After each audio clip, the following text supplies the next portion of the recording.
Buenos días, ¿qué tal? ¿Cómo te encuentras? ¿Cómo estás en este momento? Es un gusto para mí saludarte, te doy la bienvenida aquí a este domingo de gloria, ¿verdad? Y teníamos una cita ahora contigo en este momento, y es el hecho de que estamos compartiendo esta serie, la gloria de Dios y sus manifestaciones. Así que te doy la bienvenida a ti que te estás ahorita incorporando, a ti que te estás ahorita aquí ya listo, pendiente, que has estado ahí viendo el reloj, ¿verdad? Para que esto comience, pues ya estamos aquí, ¿verdad? Así es que vamos a iniciar y vamos a darle gracias a Dios primeramente, vamos a poner este espacio en las manos de Dios, así que acompáñame. Gracias, bendito Dios, que estamos ya aquí, por orden y mandato tuyo, Señor, estamos en este lugar, compartiendo la palabra de Dios, Señor, en este instante. Te ruego, Padre mío, que tomes control de todo lo que pueda acontecer a nuestro entorno, Señor, y que sea tu palabra transfiriéndose por mi boca, Señor, hacia las personas que están escuchando en este momento mi voz, Señor. Que esta palabra sea una semilla que quede bien cimentada en los corazones de las personas que están escuchándome en este instante. Gracias, bendito Señor. Amén y amén. Muy bien. Estamos hablando de las manifestaciones de la gloria de Dios y recordemos siempre, ¿verdad? Quiero recalcarte, quiero que te quede bien claro esto en ti. Y es que cuando hablamos de la gloria de Dios, estamos hablando de la presencia de Dios, estamos hablando de la santidad, ¿verdad? Y también estamos hablando del poder de Dios. Porque decíamos en el concepto de santidad que nadie puede venir y regresar igual cuando ha tenido un contacto con nuestro Dios. Así que tenemos que tomar en cuenta esos tres aspectos así de entrada de lo que significa la gloria de Dios. Ahora bien, vamos a irnos al libro de Ezequiel 1:10. Vamos a ver ahora cómo es que se manifiesta la gloria de Dios cuando los querubines, que son los que traen la presencia, que son los que vienen cuidando, ¿verdad? O vienen escoltando, más bien dicho. Los querubines son los que vienen escoltando la gloria de Dios, la presencia de Dios, son los que pronuncian, son los que manifiestan, los que van como dijera, van proclamando, ¿verdad? Que la presencia de Dios se acerca. ¿Verdad? Como lo oímos ayer, que es como sonido de muchas aguas, ¿verdad? Entonces ahora vamos a ir acá, Ezequiel 1:10, acompáñame.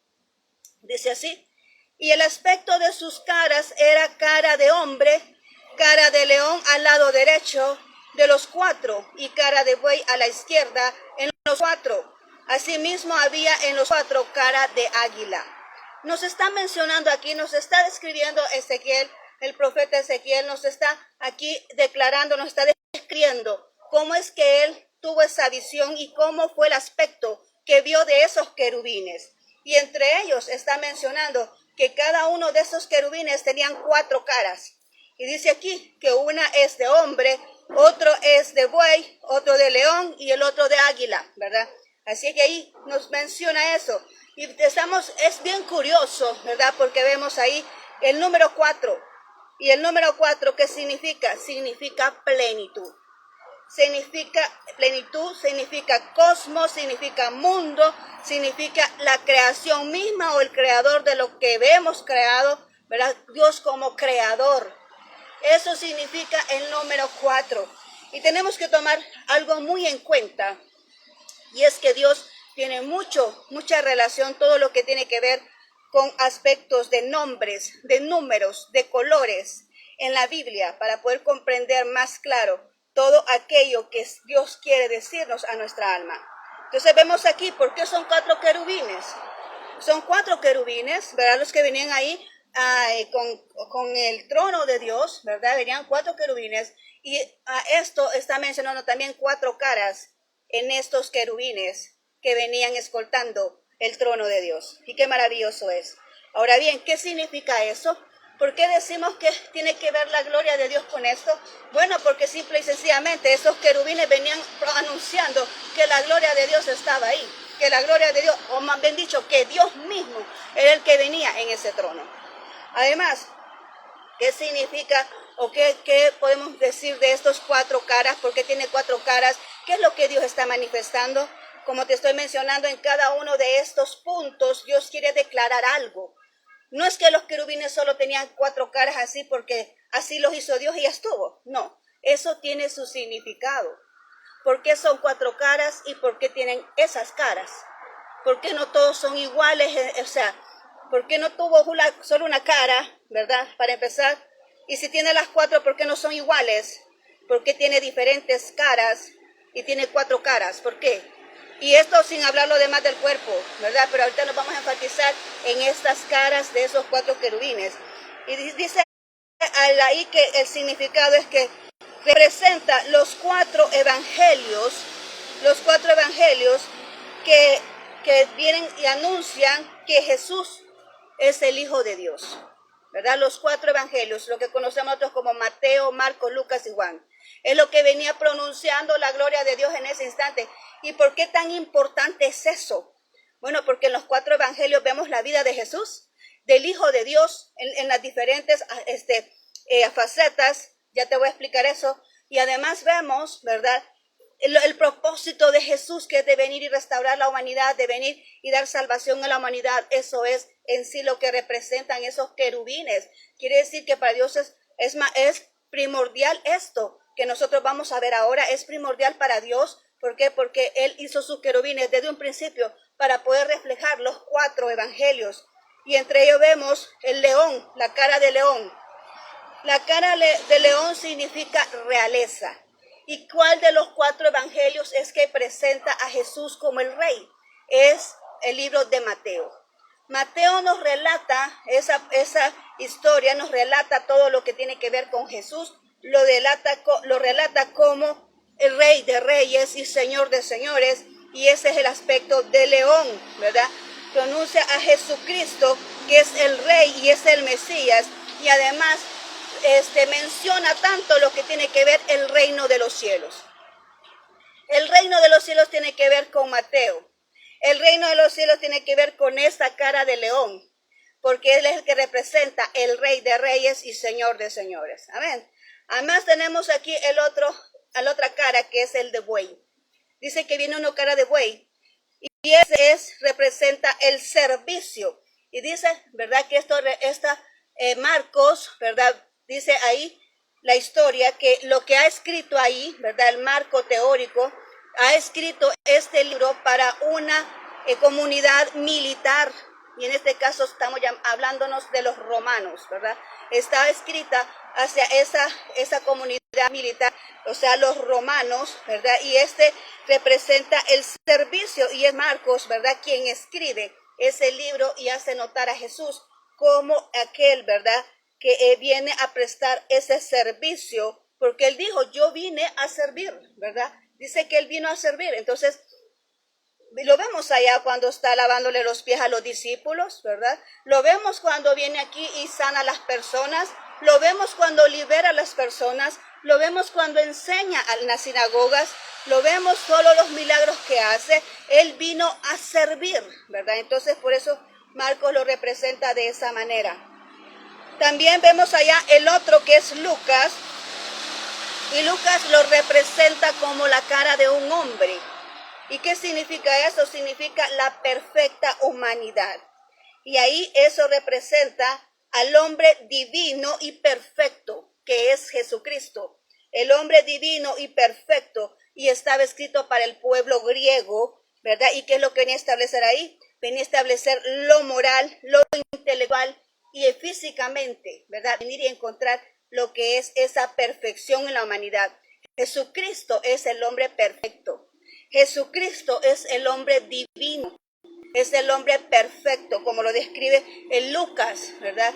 Y Él es el que viene a mostrarnos a nosotros a través de sus evangelios cómo es que nosotros podemos mantener esa vida moral, esa vida intelectual, con la sabiduría divina, como acabamos de estar hablando anteriormente, la sabiduría que viene de lo alto. Recordamos cuando estamos estudiando Santiago, ¿verdad?, que hay 2 sabidurías, la que viene de lo alto, que viene de parte de Dios, y la terrenal y diabólica, ¿verdad? Entonces, ¿cómo nosotros podemos mantener ese intelecto que vaya regido a través del Espíritu de Dios, ¿verdad? Eso nos lo muestra ahí en ese libro de Lucas. Y también físicamente, ¿verdad? Podemos ver acá cómo Dios obra grandemente en este punto. Ahora también vamos a ver ahí Juan, el libro de Juan, y nos muestra la cara de águila.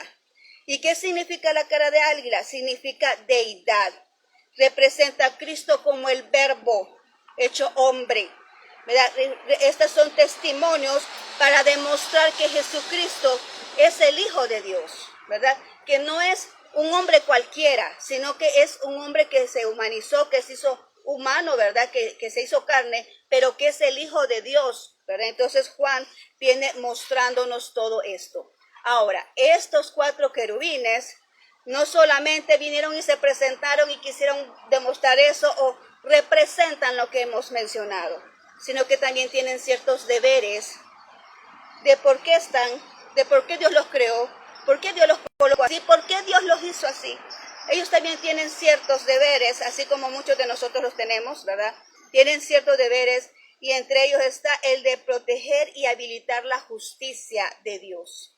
Proteger y habilitar la justicia de Dios. Esa es una de las operaciones de estos querubines, que son los que manifiestan la gloria de Dios. Y vemos aquí, en primer lugar, guardar y vindicar la justicia de Dios. Allá en el huerto del Edén lo podemos ver en Génesis 3:24. Quiero que me acompañes ahí a Génesis 3:24. Y dice, echó pues fuera al hombre y puso al oriente del huerto de Edén querubines y una espada encendida que volvía por todos lados para guardar el camino del árbol de la vida.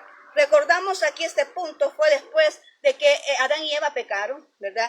Dentro de la justicia divina de Dios está esa situación que Dios no puede habitar donde hay pecado.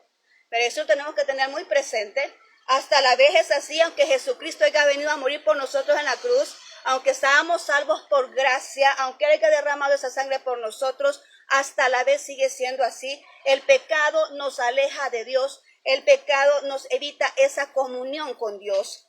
No podemos entrar confiadamente a la presencia de Dios cuando existe ese obstáculo, se llama pecado. Y así mismo es aquí, ellos están demostrando esto, que su deber es guardar y vindicar la justicia de Dios. En este caso es que donde hay pecado no puede estar la presencia de Dios. Y en ese caso de justicia dice que los retiró, sacó a Adán y a Eva del huerto porque no podían estar en la presencia de Dios. Dice, no comerás del árbol de la vida, de la ciencia del bien y el mal. Habían 2 árboles ahí, recordemos, habían 2 árboles ahí. Estaba el árbol de la vida y el árbol de la ciencia del bien y el mal. ¿De cuál comieron ellos? Comieron del árbol de la ciencia del bien y el mal. Cuando le dijo Jehová Dios, no comerás de estos árboles, ¿verdad? Porque de cierto morirás. Y ellos, ¿qué hicieron? Comieron de ese árbol. Entonces es por eso que existe la muerte física y la muerte espiritual. Ellos comieron de ese árbol y es por eso que mueren y es por eso que los alejaron de la presencia de Dios. Amén. Entonces, ¿y qué pasó? Los sacaron, ¿para qué? Para que no fueran a comer también del árbol de la vida. Imagínate qué hubiera sucedido si estas personas, después de haber pecado, vienen y consumen de ese árbol de la vida. Quiere decir que viviéramos eternamente condenados. No hubiera esa posibilidad de salvación como lo hay ahora. Porque si hubieran consumido ese árbol de la vida, viviéramos en pecado eternamente. ¿Verdad? Mira qué tremendo es eso. Pero Dios vio eso y lo sacó para que no consumieran del árbol de la vida, ¿verdad? Que es el que está ahí guardado en el huerto, ¿verdad? Así hipotéticamente. Ahora bien, vamos ahora aquí a donde dice que también es la restauración de la futura Israel. Lo podemos ver aquí dentro de la vindicación de la justicia de Dios. Y lo vemos en Ezequiel 36:35. Dice, y dirán, esta tierra que era asolada ha venido a ser huerto del Edén, y estas ciudades que eran desiertas y asoladas y arruinadas están fortificadas y habilitadas. Es que Dios viene y dice, sí, perdió el hombre, falló el hombre, pecó el hombre, sí, el pecado vino a traer ruina, el pecado viene y te pone en un lugar así como si aquí desolado, porque donde no hay presencia de Dios no hay bendición, donde no hay presencia de Dios no hay paz, no hay dirección, donde no hay presencia de Dios no hay esa seguridad de avanzar y de seguir adelante en cualquier situación. Donde no hay presencia de Dios no hay paz, no hay libertad. Pero dice aquí, esa ciudad, cuando está hablando aquí de Israel, estamos hablando de ese punto, ¿verdad? Cuando viene y pecaron ante Dios y permitió que ese pueblo se fuera cautivo, ¿verdad? Permitió que se fuera cautivo a Babilonia. Pero después de que se fue cautivo, después de que hubieron pagado el precio, después de que Dios hizo y les puso en disciplina y trabajó con ellos, después dijo, esta ciudad asolada, esta Jerusalén que destruyeron, esta Jerusalén que no tiene los muros, esta Jerusalén que está deshabitada y está desolada, ya no va a ser más así. ¿Por qué? Porque mi presencia, dice el Señor, porque mi presencia es la que va a venir y a fructificar todo esto, es la que va a dar vida a todo lo que está desolado, es la que va a venir y generar toda aquella bendición por la cual ellos se evitaron, ¿verdad? Por haber pecado ante Dios, por haber desobedecido ante Dios. Por eso de aquí, esta Jerusalén ya no va a ser igual como la que estaba antes que se fueran cautivos, porque Dios iba a obrar en ellos poderosamente y los iba a habilitar, los iba a bendecir. Y así mismo es con nosotros. El pecado nos aleja de Dios, el pecado nos trae ruina, el pecado, ¿verdad?, no nos permite tener esa vida de bendición que Dios quiere para con nosotros. Pero cuando nosotros venimos al arrepentimiento y venimos a Dios, Él nos toma como hijos. Y Dios viene y nos bendice, ¿verdad? Él viene y nos permite fructificar, nos permite avanzar, nos abre los caminos, nos abre las puertas. ¿Para qué? Para que nosotros tengamos esas oportunidades y podamos ser bendecidos en este lugar que Dios nos ha puesto. Pero eso es cuando tenemos una relación con Dios, cuando venimos y buscamos a Dios y nos ponemos a cuentas con Él. Amén. Entonces así mismo es acá. Ahora, ¿qué más simboliza esto? Dentro de los deberes de estas criaturas es que simbolizan la misericordia de Dios. Allá en Éxodo 25:22, veamos la misericordia de Dios y dice, y de ahí me declararé a ti y hablaré contigo sobre el propiciatorio de entre los dos querubines que están sobre el área del arca del testimonio, todo lo que yo te mandare para los hijos de Israel. ¿Por qué Dios viene y le dice a Moisés, vas a hacer un arca de madera, de acacia, y la vas a forrar de oro? Y ahí en el propiciatorio vas a poner 2 querubines. ¿Vemos otra vez los querubines? 2 querubines. ¿Por qué siempre los querubines?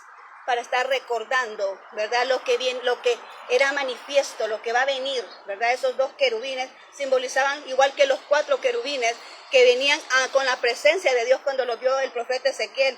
Y es ahí de esa caja, de ese arca del pacto, donde la presencia de Dios se posaba, ahí se manifestaba, y de ese lugar Dios le hablaba a Moisés y a Aarón para poder venir y comunicar esa disposición de Dios para la humanidad. ¿Y qué es un propiciatorio? En ese caso simboliza el trono de Dios, porque Él llegaba a posar en ese propiciatorio. Entonces en ese momento simboliza, ¿verdad?, el trono de Dios, su presencia y la misericordia y la gracia para comunicarse con el pueblo. Entonces totalmente eso era lo que hacía Él. Venía y se sentaba en ese propiciatorio para comunicarle al pueblo lo que Él quería decirles. Amén. Entonces ahora en día nosotros, pues, esa arca del pacto, ¿a dónde la tenemos? Si la podríamos simbolizar, está en nuestro corazón, porque Dios habita en nosotros. Desde que tú y yo venimos y decimos, Señor, yo me rindo a ti, Señor, reconozco mi error, reconozco mis pecados, Señor, perdóname. Cuando nosotros venimos al Señor arrepentidos y venimos y entregamos esas cargas a Dios, Él viene y nos perdona, nos libera de ese pecado, de ese daño que hayamos hecho, nos libera, ¿verdad? Y viene y su presencia está en nuestro corazón. Entonces nosotros somos portadores de su presencia, nosotros somos ese arca en ese instante. ¿Por qué? Porque Dios habita dentro de nosotros. Ahora bien, ¿qué otro punto hacen ellos?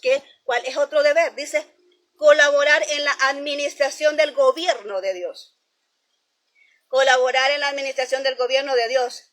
Esto está en Ezequiel 1:22 al 26, pero solo te voy a leer el 26. Y dice así, y sobre la expansión que había sobre sus cabezas, que veía la figura de un trono que parecía de piedra de zafiro, y sobre la figura del trono había una semejanza que parecía de un hombre sentado sobre él.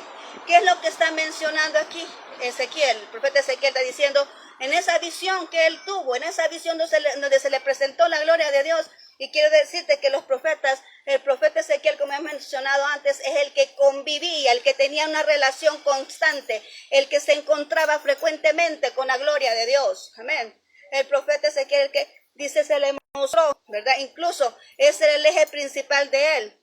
El propósito principal es el atraer la gloria de Dios al pueblo, a los cristianos, al pueblo de Israel en ese instante, en ese entonces, ¿verdad? Entonces aquí podemos ver eso. El profeta estaba viendo, tenía esta visión el profeta, ¿verdad? Y dice, lo estaba describiendo. Dice, vio una expansión, vio los querubines y vio, dice, esa expansión, esa nube que venía, ¿verdad? Venía esa nube y ahí venía un trono como de zafiro. Y en ese trono estaba sentado el Rey de Reyes y Señor de Señores, Jehová de los ejércitos, el que venía a mostrarse, ¿verdad?, al profeta para poderle dar esas indicaciones de lo que iba a ser su ministerio. Mira qué maravilloso es esto. Además, podemos recordar de esta manera, que otro punto es, dice que viene a recordar de manera eterna el misterio terrenal de Jesús. Eso es lo que significan esas cuatro caras. Recordar de manera eterna el ministerio terrenal de Jesús. Recordamos que el hombre representa a Lucas y significa la perfecta humanidad. El león lo representa a Mateo y significa la realeza de Jesús. El buey representa a Marcos y significa el servicio a Dios. Y el águila lo representa a Juan, que significa su deidad, que es el Cristo, el Hijo del Dios vivo. Ahora tú puedes ver qué maravilloso es esto, ver cómo las características de Dios, cómo es que tiene el control de todas las cosas, cómo es que Él se manifiesta en la vida de todas esas personas, cómo es Él ordenado, cómo tiene su organización desde un principio. Viene sentado sobre una piedra de zafiro. Y el zafiro que representa significa fundamento, ¿verdad? Significa fundamento. Y Él tiene su organización desde ese entonces, desde el principio, desde la eternidad. Una organización muy diferente a como la de nosotros los hombres la podemos hacer.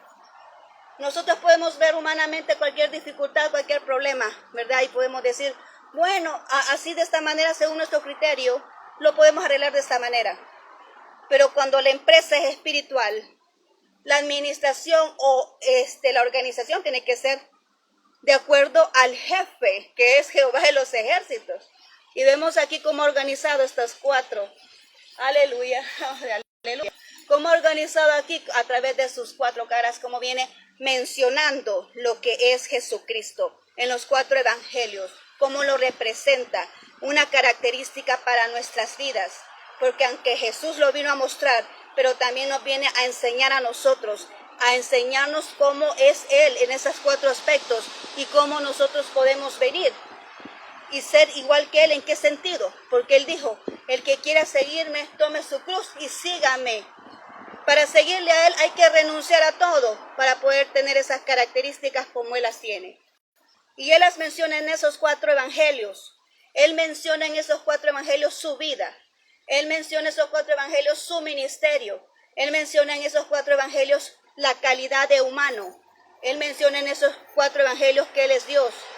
Él menciona todo eso ahí. Desde que nosotros podemos leer esos cuatro evangelios, podemos notar todo lo que Jesús vino a hacer en este mundo. Así que ahora te puedo decir, tú puedes tener esa confianza de creer en ese Dios, pero en ese Dios perfecto, que no se le escapa nada, que tiene todo bien, lo tiene todo bien organizado, ¿verdad? A Él no se le escapa nada, ningún detalle. Él conoce todas las cosas y su plan siempre es perfecto. Y no es perfecto solamente porque lo mencionamos y porque lo escuchamos mencionar la frasecita y qué bonita. No, es realmente su plan es perfecto. En Él no hay equivocación alguna. Él sabe perfectamente desde la eternidad cómo iba a funcionar todo esto, y desde el principio Él sabía que iba a haber un problema, y desde ese principio también Él vino y vino también y promovió, ¿verdad?, lo que es la respuesta para esa dificultad. Amén. La solución para ese problema, que en este caso era el pecado. Él sabía que la humanidad iba a pecar. La humanidad iba a pecar, pero desde ese inicio, desde ese momento de la eternidad, Dios también planteó, ¿verdad?, en sus planes lo que iba a ser el remedio para ese pecado, ir a la salvación a través de nuestro Señor Jesucristo. Desde ahí, desde que el profeta Ezequiel lo vio muchos años antes de que esto sucediera, que Jesús viniera, ya se le había presentado al profeta Ezequiel mostrando esos querubines, dando ese anuncio de que estaba la gloria de Dios allí. Amén. Entonces ahí podemos ver reflejado en este momento cómo estos querubines nos van manifestando lo que es el proceder de Dios, ¿verdad? Lo que es el proceder, y como hemos mencionado, que la gloria de Dios representa tan presencia, poder, ¿verdad? O sea, manifestación. Estamos viendo ahí cómo manifiesta Dios, cómo se manifiesta a través de esos 4 querubines, que ahí está el mensaje, ¿verdad?, de esos 4 evangelios. Así es que este es para Dios para este instante, ¿verdad? Vamos a orar porque aquí tenemos ya con este tema. Continuamos el próximo viernes con el último tema ya de lo que es esta serie. Así que acompáñame a orar en este instante. Gracias, bendito Dios. Hemos culminado, Señor, el tema de este día concerniente a la manifestación de la gloria de Dios, y hemos aprendido cómo tú tienes el control de todas las cosas y que todo lo que tú tienes creado pues se mueve de acuerdo a tu voluntad, de acuerdo a tu propósito, Señor. Y en este instante pues te agradecemos por esta palabra, que no se pierda, sino que esté en nuestro corazón cimentada, Señor, para que nosotros podamos crecer espiritualmente. Te ruego, Padre mío, por cada persona que está aquí, Señor, que ha escuchado mi voz, que esta semilla no la robe el enemigo, sino que realmente produzca y la palabra haga efectividad para lo cual ha sido enviada en este momento.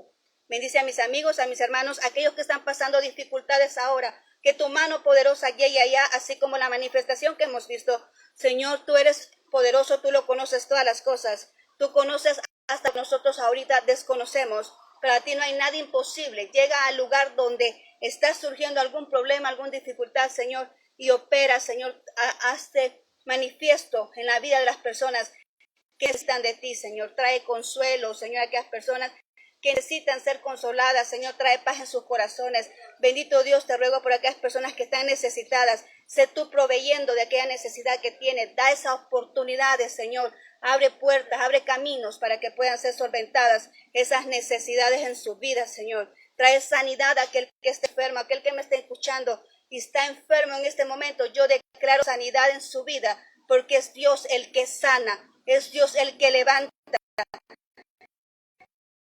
Es Dios el que dijo Lázaro, esta muerte no es para muerte, sino para la gloria de Dios. Dios permite muchas veces esas dificultades para glorificarse en esa condición. Bendito Señor, obra poderosamente en la vida de aquellos que ahorita están pasando por esa circunstancia difícil. Gracias, bendito Señor, en tu nombre hemos orado en este instante. Amén y amén. Muy bien, muchas gracias por haber acompañado nuevamente. Te mando muchos abrazos allá donde estés. Que el Señor Dios Todopoderoso te bendiga, te conceda un excelente fin de semana y nos seguimos viendo, ¿verdad? La próxima semana, si Dios lo permite, día martes con la serie Fundamento. Seguimos ahí, así es que muchas gracias por tu atención y por estos minutos prestados. Que el Señor te bendiga poderosamente y nos vemos si Dios lo permite.